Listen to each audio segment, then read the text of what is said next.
Hello ladies and gentlemen, welcome to the Game Hub. I'm your host Gamer K, and it is finally Villain Month! One of my favorite months of the year. Okay, yes, Villain Month is always October, because what better way to celebrate one of my favorite holidays than some of the greatest baddies and villains ever constructed in media. And I have a new tradition now in the Game Hub. From October to the end of November, I will be wearing a suit inspired by one of my favorite YouTubers ever, the Nostalgia Critic. Link in his channel will be in the description down below, and he remembers it so you don't have to. For a number of years, he's been wearing an amazing pumpkin suit, and at my local Spirit Halloween, I finally found one. So from now on, October to November, because November is my birth month, and it's still technically fall, I will be wearing said pumpkin suit. Now, if you excuse me, I gotta do a quick change.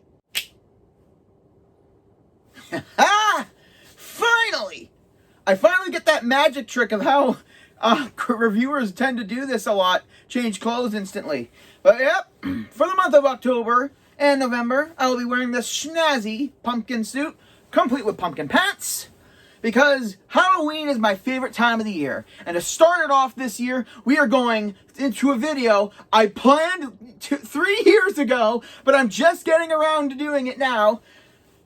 Some of the greatest villains for me have been in the cartoons. Growing up, Saturday morning cartoons, and cartoons even nowadays, some of them, the villains, are even better than the ones previously from when I was a kid. So I thought, what better way to celebrate Villain Month in 2021 than to have Gamer K's top 13 cartoon villains.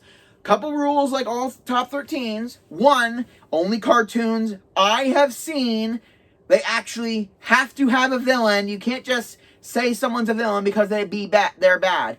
Also, one per TV series, and some of these, about a couple of them have a couple spoilers. So, let's see, where is it?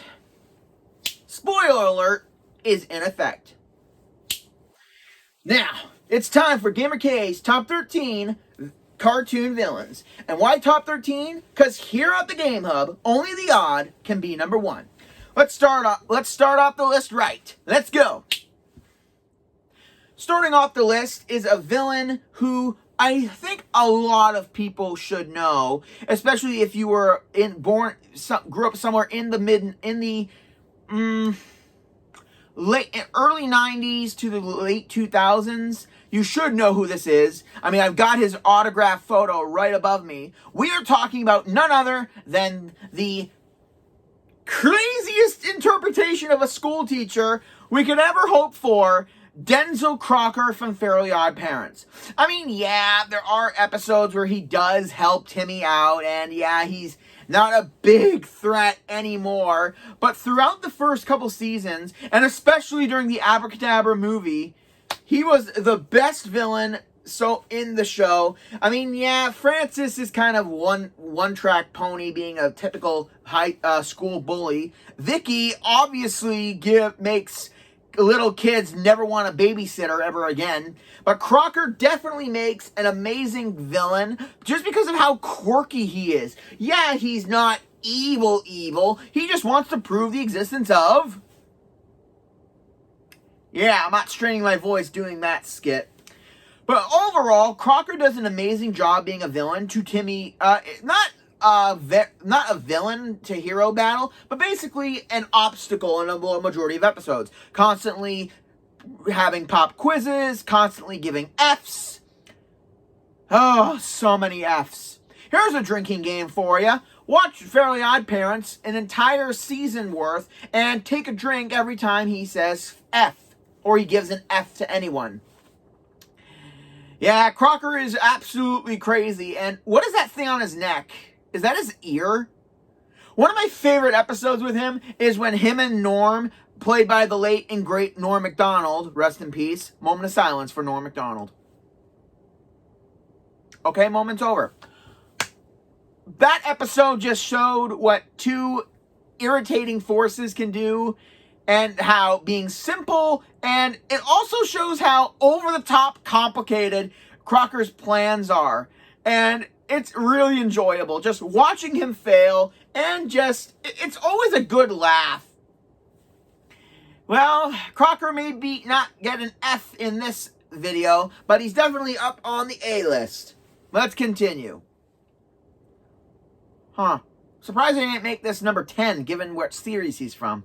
Ben 10 was an amazing series from my not my childhood, but my preteen days, and every single season was fantastic. And a lot of that is due to its villain roster. From outer space to threats on Earth, Ben 10 had some of the coolest villains, and honestly, some of the most original ideas as well. Prime example of that is Vilgax, and I'm going to be counting him from the first series to the Alien Force and Ultimate Alien seasons, because that's where he became even better. Even though he wasn't a big threat in the first season, because, you know, his body was pretty much mutilated and stuff, he did manage to keep an amazing threat via his robotic minions and constantly going after the Omnitrix. It's not until later in the show that he becomes a fully fleshed out threat, with his body being modified and him just being badass as all hell. And once again, voiced by by Game Hub alumni Steve Bloom. Like, is there nothing this guy can't do? Vilgax, honestly, is basically what happens when you make Cthulhu into an intergalactic alien overlord. Think on that, ladies and gentlemen. And later in this show, in Alien Force and Ultimate Alien, he's not used as much because there are new threats to deal with. But his return and his voice changing kind of threw me in for a loop, because a good majority of his plots just based around his robots in the first season. But now it's just fighting Ben one-on-one for the Omnitrix. And it was still awesome. Badass beyond belief. But at the same time, Vilgax's role within Ben 10 is somewhat minuscule compared to some of the other villains in the show. So that's why he's lower on the list. He's a great villain for any alien superhero, but as is, he's definitely lower on the list. Let's continue. Okay. Archaeologist, martial arts, ancient Chinese evil dragon demon. If this doesn't sound anything that you know, then you were born in the wrong era. Shendu from Jackie Chan Adventures. And yes, I am well aware that it's not Jackie Chan voicing his character, but who cares? Shendu from the first season was an amazing threat, being sealed away in his statue form, funding the Dark Hand somehow, was able to in the modern day have basically this criminal syndicate under his wing, and we all thought he was this ancient statue thing. But then the season 1 ending comes out, and he's just this massive dragon lord, and it's so beautifully done. And then he's destroyed within the episode that he's brought back, which, all honestly, is the season finale ender. And then in season 2, he's even more of a threat when he possesses his henchman, Valmont, in order to release his demon brothers and sisters. And obviously, you can tell that he fails. And, Shendu was the first villain of the show, but then throughout the series, we get other villains. We get Terrakudo, Master of all Shadowcon, and we get his son Draco for the final season. But no matter what season he's in, Shendu will somewhat make an appearance in a majority of it. Which, all honesty, I'm not mad at. He was the first big threat in season 1. He was the semi-threat in season 2. He was the final threat at the end of season 3. And then he was kind of somewhat the threat of the final season. No matter where this dragon goes, it's always awesome and badass. He gets a little bit lower on the list because all he wants to do is basically rule China again, which, to be fair, still pretty badass. And that's all I gotta say about this. If you want to learn more, go watch the show yourself. It is an amazing series that needs more attention. Okay. It took me years to develop this list and perfect it and see where this character would land up. But I swear to God, if I hear one blue in the face joke, I'm going to end it. Dr. D from Kim Possible. Okay, do we have the Rappin' Draken soundtrack on here? Do we or do we not? Okay, apparently Disney owns that too, so, gee, can't use it. Dr. Draken is honestly one of the few villains from original Disney Channel programming that I really love. Also, getting John DiMaggio to voice him, like, it's like they heard his voice as they were sketching this, and it was just a match in heaven. Not only is kind of like Crocker, Draken's schemes are way overcomplicated, but at the same time, he constantly tries to rule the world, but he's always stopped by that teenage girl who thinks she's all that. But she's not! But every time Draken, it's an episode focused on Draken, I laugh and always kind of want him to win a little bit. Because he's just that cool of a character. He's dorky, he's weird. His schemes will never ever work. From building a robot girl army to becoming an internet pop sensation to get his brand of brainwashing shampoo and cranium rinse product in order to take over the world. Oh my God. I don't know how Draken comes up with these schemes. All I want to know is, can we get more? Please? Can we get one more season of Kim Possible, please? Please? Also, the fact that he's Kim Possible's father's ex-friend from college, it kind of makes the connection between arch enemy really pretty well. It's not her arch enemy, basically her dad's arch enemy, which makes it even better. So, Dr. D, you may be a failure, but you're a super failure in my book. Also, you're lower on the list because you go good at the end of the series. Somewhat you go good, but yeah, one thing I don't like is villains that turn good. Let's continue. Okay. That's one Nickelodeon villain on here at the start of the list. Can we go for two? We can go for two. And, okay, I'm going to say this. Knowing who voices these characters is one thing that I love. And if I knew that Vice Principal Willard Kraft from Sabrina was to voice a rich, bitter, jealous, ghost villain who somehow owns the Patriots, I thought you were just screwing with my head. Vlad Masters, a.k.a. Vlad Plasmius from Danny Phantom. One of my absolute favorite Nickelodeon cartoon series. That's actually a really cool series. And Vlad being this really sick villain, you can't go wrong with him. Basically, him and Danny's parents, when they were in college, were partners in the Ghost Portal project. And it's one of those generic things.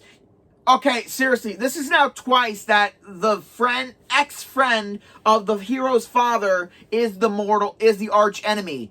From Draken and Dr. Possible to Vlad and Jack.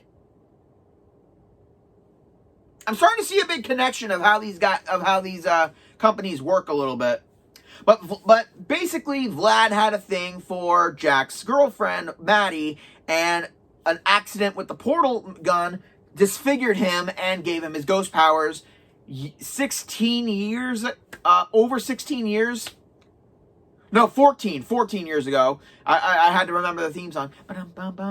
He's a phantom. But basically, Vlad spent all those years being bitter and using his ghost powers to steal, manipulate, and become really rich. Although, seriously,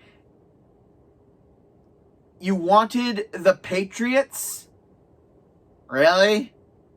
The Patriots, that was your big goal, somewhat? Yeah. And every scheme he always has somewhat involves stealing Danny's mother and humiliating his father. Good to know that it's not one or other with him. It's usually both at the same time. And all his plans somewhat fail, but unlike Draken, throughout the series, a good majority of Vlad's plans actually succeed. And it's pretty ingenious of how many times he wins. Okay, he wins small victories, but in terms of the war, he usually loses. And the fact that his powers are really more developed than Danny's, it really shows the progression of him having years alone to practice and train, whereas Danny, with school and having a life, kind of like Spider-Man, he doesn't have the ability to practice as much because of his life. Vlad, being an adult, has had years to practice, and it shows. And his ghost form, I'm telling you. Okay, here's his regular form. Here's his ghost form. It's so cool. Plus the white with the blue face and the black Ace Ventura hairstyle. I always get a laugh out of it. Not only that, but Vlad being as ruthless as possible in later episodes, showing how far he's willing to go in order to get control. It just shows what a great villain can be if given the right amount of writing and character development. So, Vlad, you weren't sucked up into the thermos, but I got no ghost jokes. On to the next one. Oh, right. I seem to constantly forget that this season, unlike a lot of the shows I'm watching, this one hasn't ended yet, so I can't really give a full description of the villain. So, and technically I'm counting this as a cartoon and not an anime. So, Salem from Ruby. My God, do they know how to create a slow burn villain? We know nothing about her for the first 3 seasons until the end of the season. And then we get all this information throughout seasons 4, 5, 6, 7, and 8.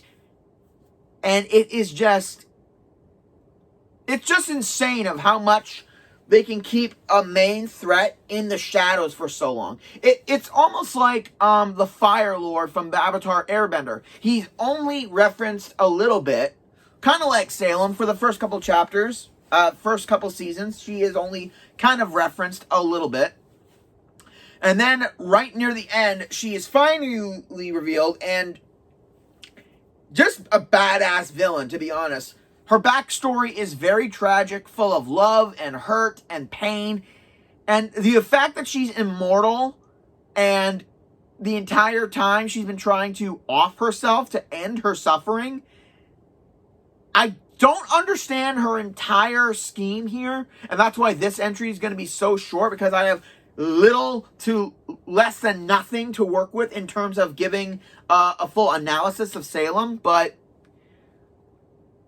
I don't know what she plans to do with the relics, and the fact that she creates Grimm like at an instant, and her just cold, calculating, like she's not even human anymore because of the way she looks. She's more Grimm than human, and it's something I want to know more about, to be honest. I want an entire episode dedicated to Salem a little bit, just to understand a little bit more, because at the end of the season 8, we got diddly squat to work with. We know nothing about her main plan. We know nothing about her anything.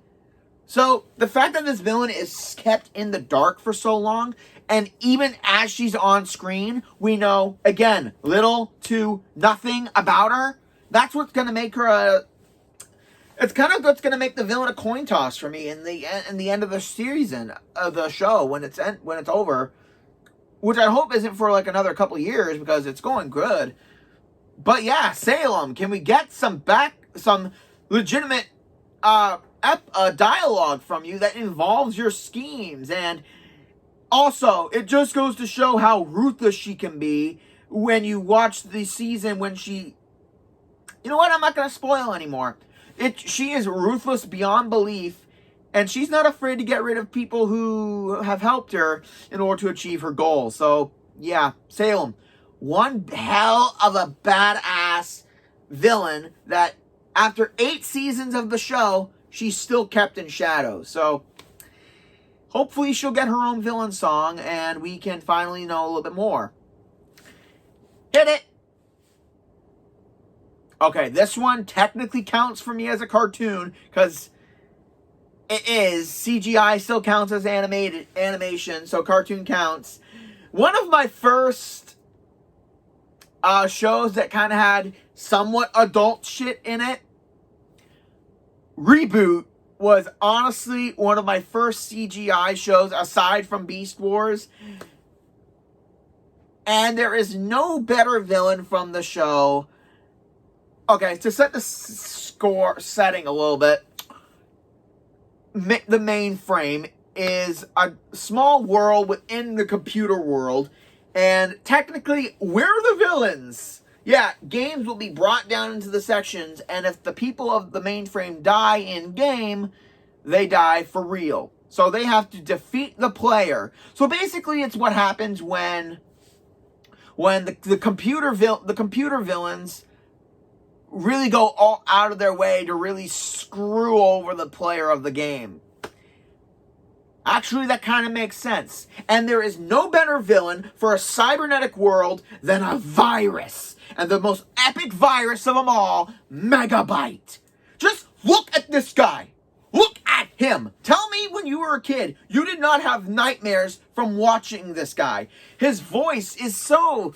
It's like Megatron from Beast Wars. He is, without a doubt, so menacing, but his voice and the way he speaks, it's so eloquent and beautiful. It's menacing and joyful, all in one digitally corrupt package.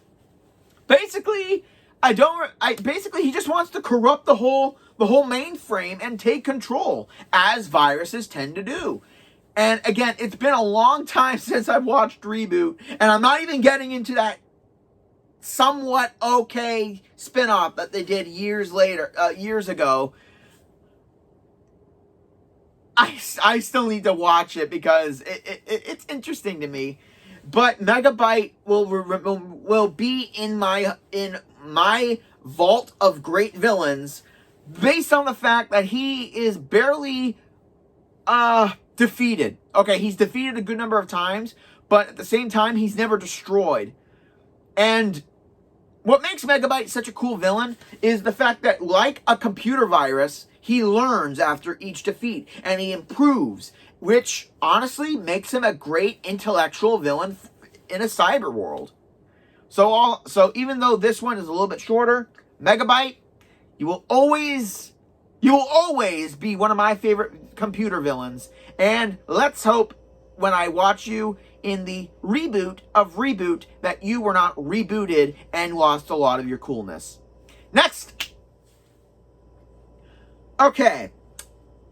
This one's going to be a little bit weird, especially if you aren't from Canada and you don't watch obscure cartoons just to kill time and then end up loving it. So, knock knock. Knock knock.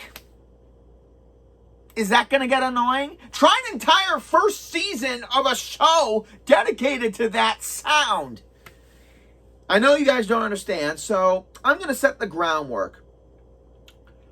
Right around my last year of high school, I came across a show called Detention Air, which was about a 10th grader who was framed for the biggest prank in school history and was sentenced to 1 year of detention.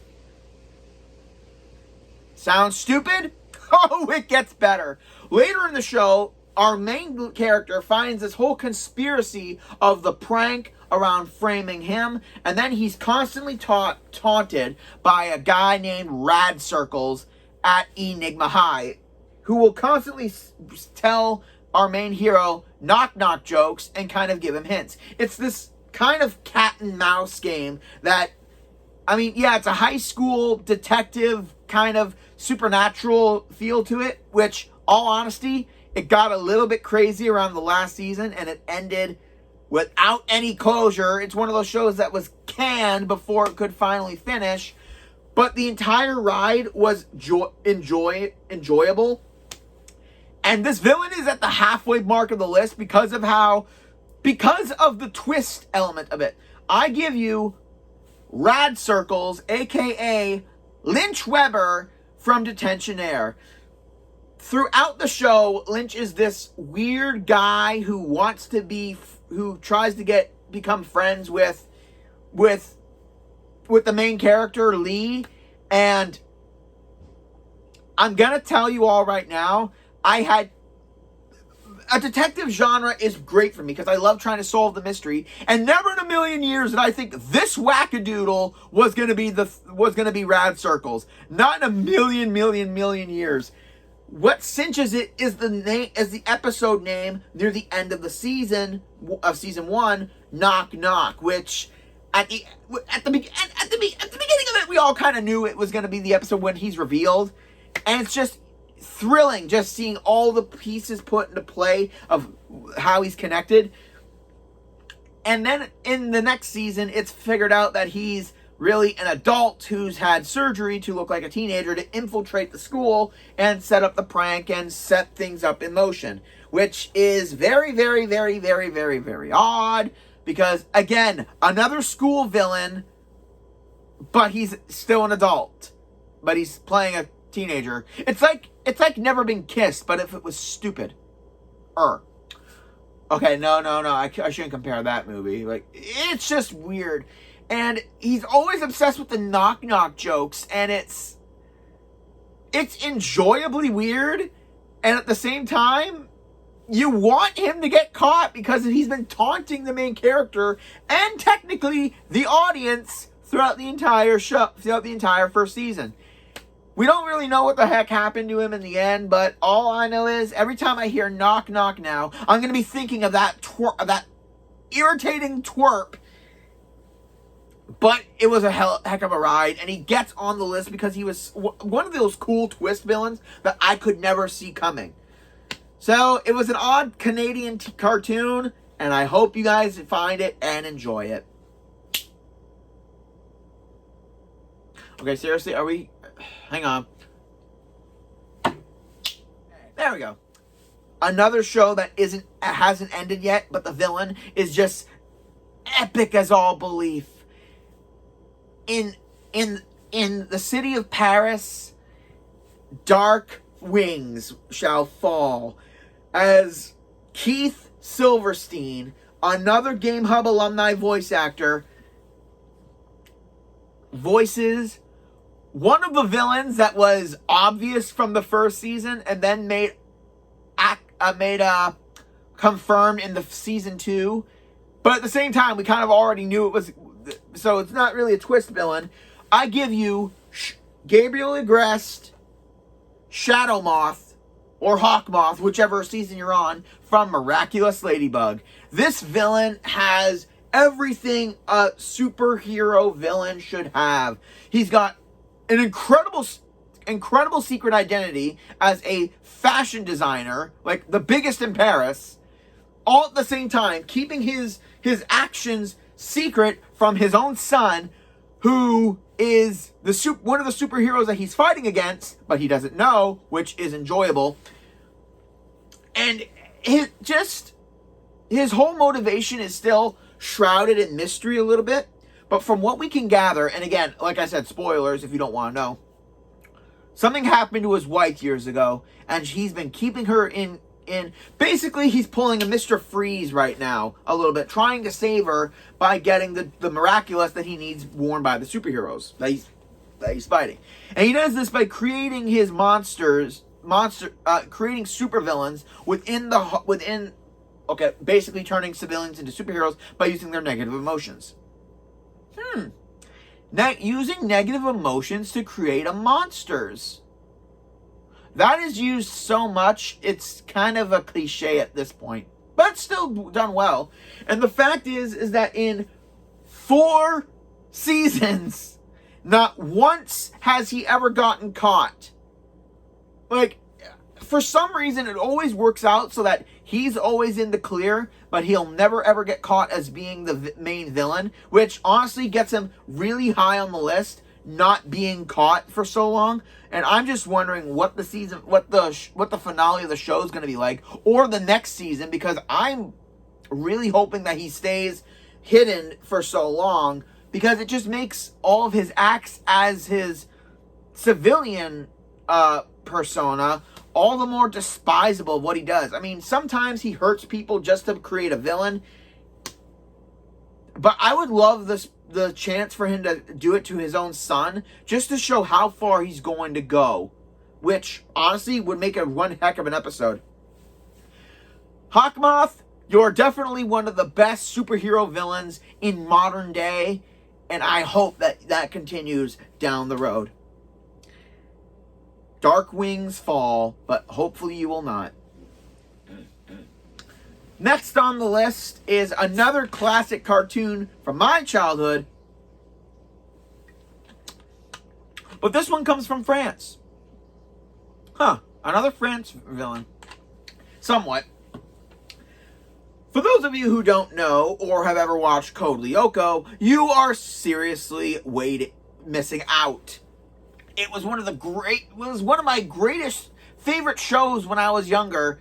I believe from when I was 9 to 11 basically.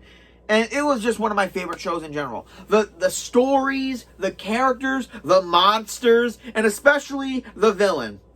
Megabyte may be a great computer virus, but Xana, XANA,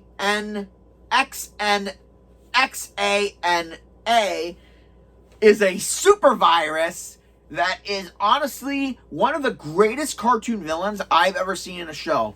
For one thing, he was basically supposed to be a super weapon virus that was supposed to be delivered to some shadow government, something. It's been years since I've watched the show, and I never really understood the whole process of how Xana was created. But over decades of being turned off in his own supercomputer prison, Xana is finally released when it's turned on one day, and it's on the outskirts of a private school, where the main heroes are, which is so cool. Xana is a fantastic villain because he has 0 personality to him, and that's something that's important. Unlike a good majority of the other villains, he doesn't have any humanity. Because he's a computer virus, he understands human emotions somewhat, and he will manipulate events in order to make it work. Throughout the first season, he would possess objects or anything in general in order to create a situation to destroy the world, basically, and to destroy the Lyoko Warriors, that's technically what they're called, in order to get what he wants. And then in season 2, he's trying to get out of the supercomputer, and that is when his schemes get even more creative. He takes over rats and infects people with his virus. That he possesses people. He can possess people. He can create polymorphic specters of people in order to fool people. Like, there was an episode where he would turn into some of the teenagers at the school and start kissing random people in order to create melodrama within the group. Like I said, Xana knows humans, but he doesn't understand humans, if that makes any sense. He knows how to manipulate with people's emotions and use it to his advantage. I mean, there was even one episode when the computer was dying, it was running low on its radioactive battery. So in desperation, he possesses an escaped convict and basically forces the Lyoko warriors to help boot up the computer. Because around this time in the story, the pink-haired, cute girl, Alita, who is kind of connected to Xana, if the computer goes down, so does she. That's why they can't turn off the computer after she's free from the computer, because Xana inputted a virus that connects the two. So it's one of those few moments where they actually have to work with him. And honestly, it works too. In an extent. And then the final few, the final 2 seasons, he doesn't do much threats in the real world as he does in his own virtual, in the virtual world. But other than that, the reason I like Xana not having a voice, not having a physical form of any kind, makes him a great virus villain, because he's artificial intelligence. He shouldn't need a voice or lines in order to be an amazing threat. And if you watch all 4 seasons, you will see that he's been an enormous threat over the show's runtime. And just seeing him finally destroyed is a moment that you've waited for. When a show concentrates all of its energy into one main threat without branching off into multiple threats, it's more time spent on that villain to develop its own badassness. And Xana is honestly, again, a perfect summary of what a computer virus type villain or AI intelligence villain should be. So, Code Xana, ladies and gentlemen. We're on the top 3, ladies and gentlemen. And this one should always be mentioned of one of my favorite villains in general. Yes. I could be a dinosaur with roller skates. Yeah, you guys know who it is. It's Megatron from Beast Wars. Oh my god, growing up and having this guy be a villain, there's humor, there's action, there's diabolical plots, and all while being done by a purple dinosaur. Don't even bring that up. Go away. Megatron from Beast Wars, and not only that, but voiced by the legendary David Kaye. It just works. He's got that somewhat high-class voice coming out of that purple dinosaur T-Rex body, and it's every episode makes me love the villain more. Sometimes the schemes aren't stupid. They play out in the long run a lot. Example, when he had Waspinator remove the Maximal's shield generator from their ship, forcing them to be in beast mode for a long period of time.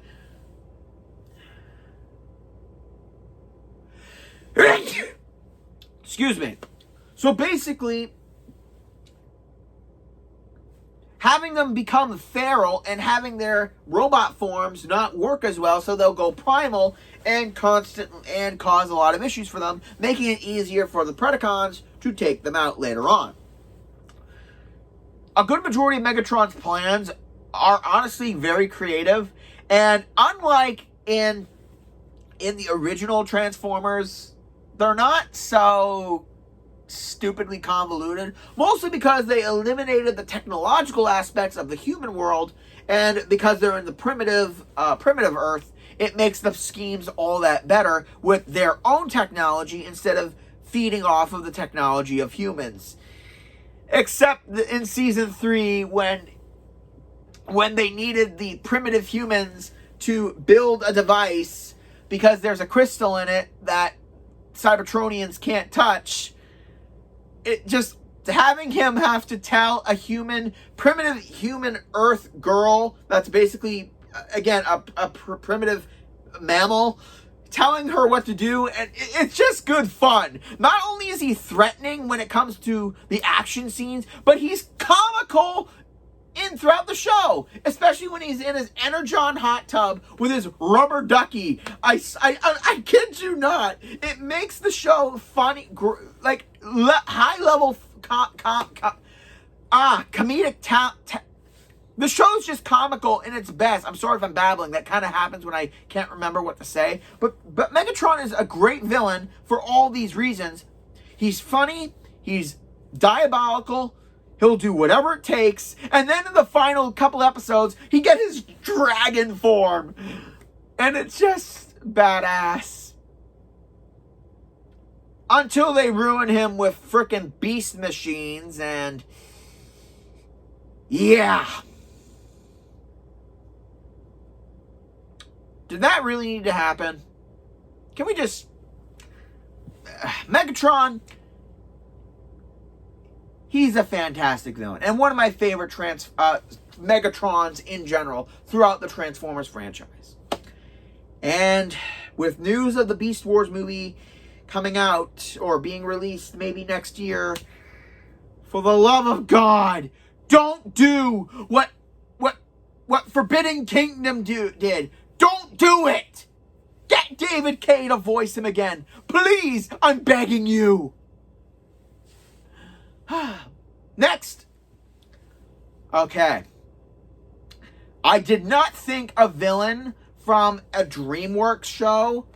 Okay, one of the only good DreamWorks movies to become a TV series had one of the best villains ever done, and it completely went over my head from the first season to the end of the season, end of the show.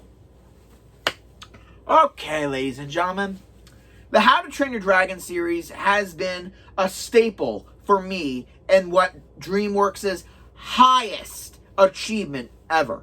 Not only did it get 3 amazing movies, but also a TV series that did not have to downgrade on the budget like other TV shows. That from movies to TV shows, they got a good majority of the original cast, which made it more lovable. The story kind of had badass moments as well as comedic moments. Every villain was just freaking awesome to watch, and the cast they got for the villains, from Mark Hamill to Alfred Molina, like, it just baffles me of how great it was. And then it throws in the biggest twist at the end of the second last season, and then at the beginning of the last season, they break out one of the best plot twists, jaw drop moments for me of an entire TV show. And technically, the writers literally spelled it out for you from his first appearance, and no one got it. Because I had to watch like a good number of people's reactions to that scene, and they were just as blown away as I was, and it's beautifully done. Traitor Johann from How to Train Your Dragon TV series is the biggest plot twist villain I have ever seen in a cartoon, and it's one that, again, much like Lynch Weber, I did not see it coming at all. Right from the original cartoon, and again, another thing that makes the series great is that Cartoon Network got the rights to it, and not Nickelodeon, so that's why they didn't have to downgrade on the budget. Just saying. Traitor Johann, right from the get-go of his first appearance, he's portrayed as a worldly traveler that brings the goods to Burke in order, because he's a businessman. He's a trader. He needs to, sell stuff. And a good majority of the times, he did conspire with the old man who hated the dragons, like bringing them poisonous blue flowers. I mean, yeah, we didn't think anything of it. We just thought that he was just doing an order, which honestly makes sense. And then throughout the show, he's always become that bumbling idiot that we all kind of tolerate a little bit in a TV show. But then as the series went on, he got a little bit more involved. And then at the end of the second last season, it is revealed that he hired the dragons, the guys who enslaved the dragons, for his ultimate scheme And I just cannot believe it went right over our heads. Because think about it. His name is Traitor Johann. I know it's a different spelling, but he's a traitor.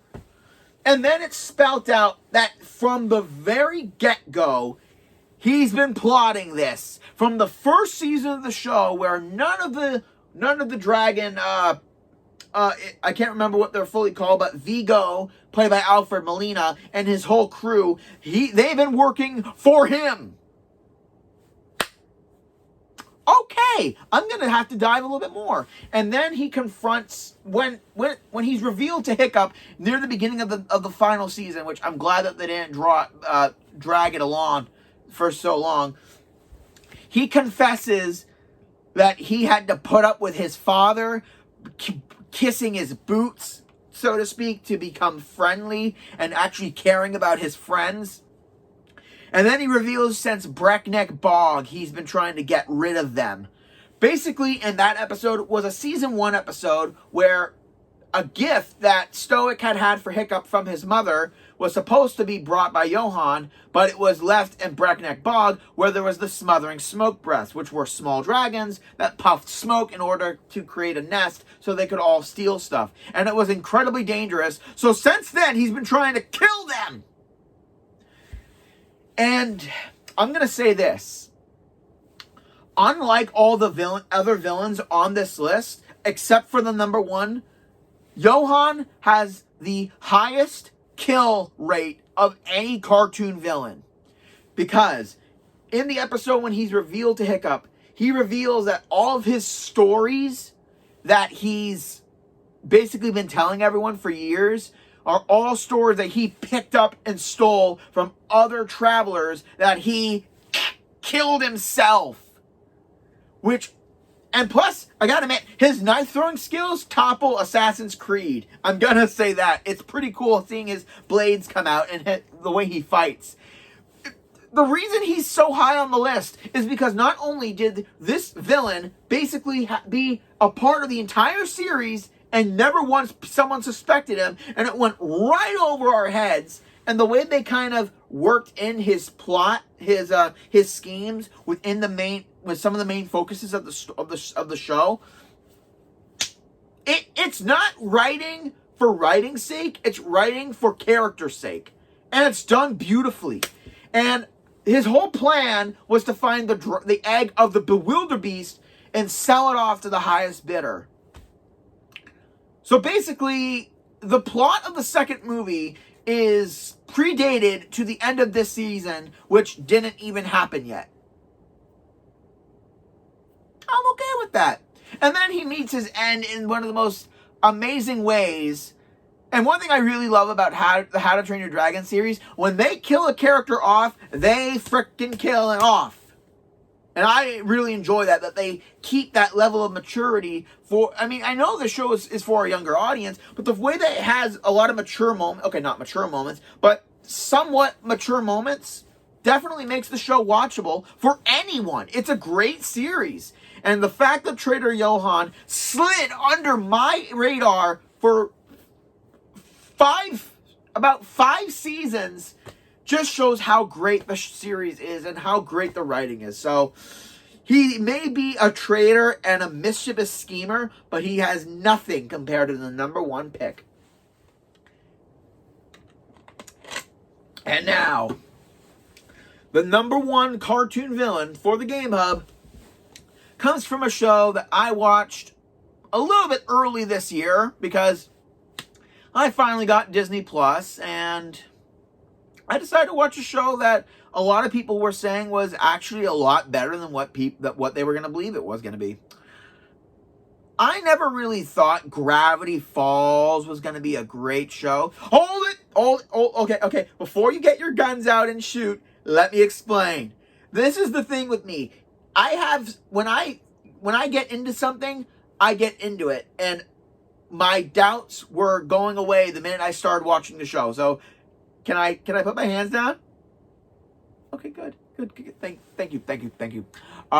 So basically, Gravity Falls is one of those series that you really got to become invested in order to really get it. And from hearing great things about it from a whole bunch of YouTubers, from a whole bunch of sites, I decided to finally give in.